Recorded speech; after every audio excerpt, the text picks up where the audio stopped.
How's it going, everyone? Welcome to Reef Builders video, and I'm your host, Jake Adams. I have a very different type of video for you today. A month or two ago, I was in Chicago for the Aquatic experience, and they had a really impressive spread of cichlids for a competition. This is something that we don't really have in the marine aquarium world, and when I took the pictures of all these trophy fish, I didn't really know exactly how I was going to share them, and it occurred to me I could put together a nice compilation video for you guys so you can see how amazing some of these fish can be. I know my cichlids pretty well, but I have to confess that there were some weirdos in this particular competition, so I outsourced some of the identification to a couple cichlid friends of mine. So big shout out to Matthew Grant and Oliver Lucanus for double checking all these photographs and IDs and giving me a few bits of details on these species. What's cool about cichlid competitions and aquarium fish competitions in general is that it gives you a chance to see what these fish can look like when they're fully mature and they look as good as they would in the wild. And it really takes a competition to encourage aquarists to bring out the best of the best. The marine aquarium hobby is non-existent when it comes to these kinds of aquarium competition. So this is a really cool thing for both freshwater and saltwater aquarists to see the potential that is possible when you encourage aquarists to compete and bring their best fish from home and have them professionally judged in this kind of environment. The first featured species in this video is Geophagus brasiliensis.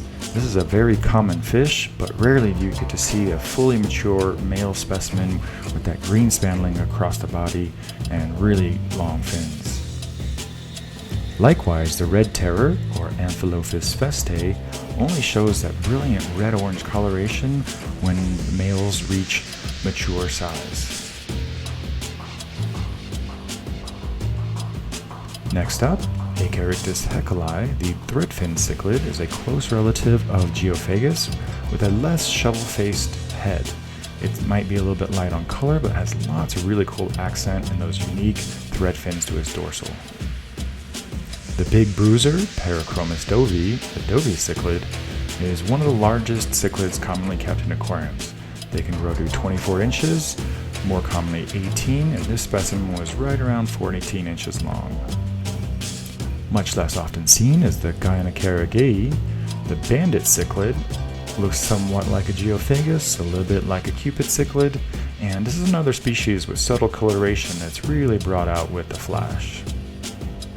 I know how most of us feel about Flowerhorn cichlids, but it was cool to see this specimen looking more or less like a normal cichlid without that grossly enlarged head, where we could appreciate its red body coloration and white spotting.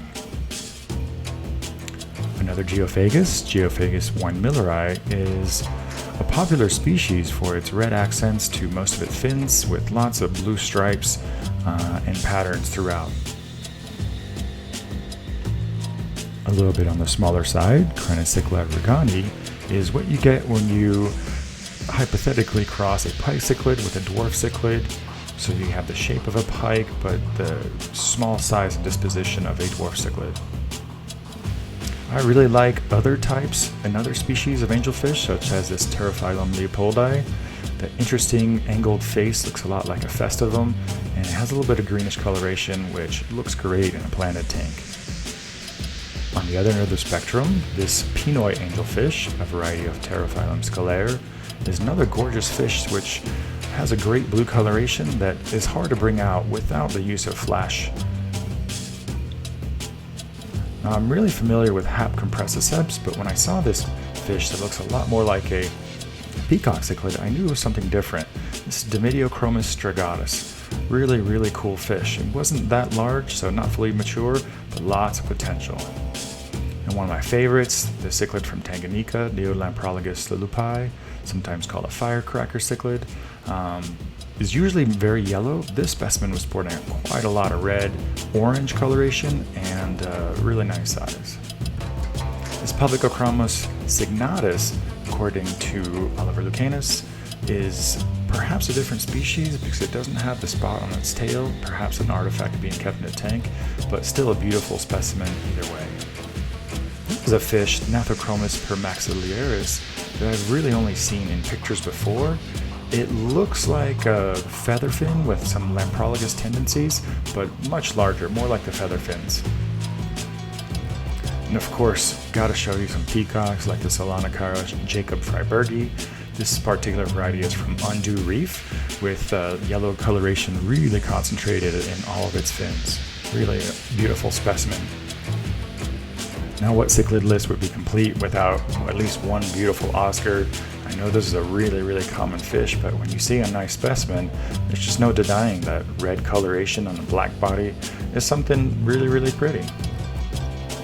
This fish is definitely on my wish list. The Pseudotrophus williamsi north is really unique for having these thick blue lips that can develop in large males, and the combination of yellow and blue is just really nice.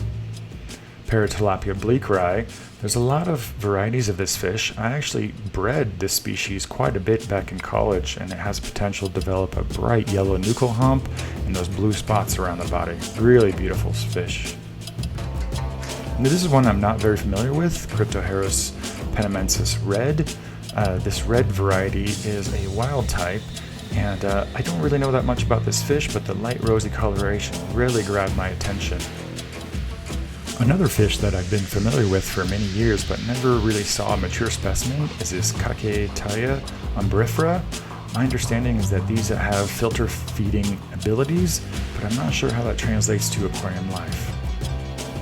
This large Neolamprologus savorii has a really thick body and almost like a nuchal hump to the top of its head. Not the most colorful fish, but still very interesting. Carrying on to peacocks, this is a Sulfur Head Aulonocara neylandi. I was really lucky to get this money shot. This is the kind of imagery you really can't get with video, especially with the flash to bring out all those colors. One of the interesting and challenging aspects of a cichlid competition is the pairs and trios categories. We all love seeing an ostentatiously colored male, but it's always nice to see him backed up by a few very healthy females.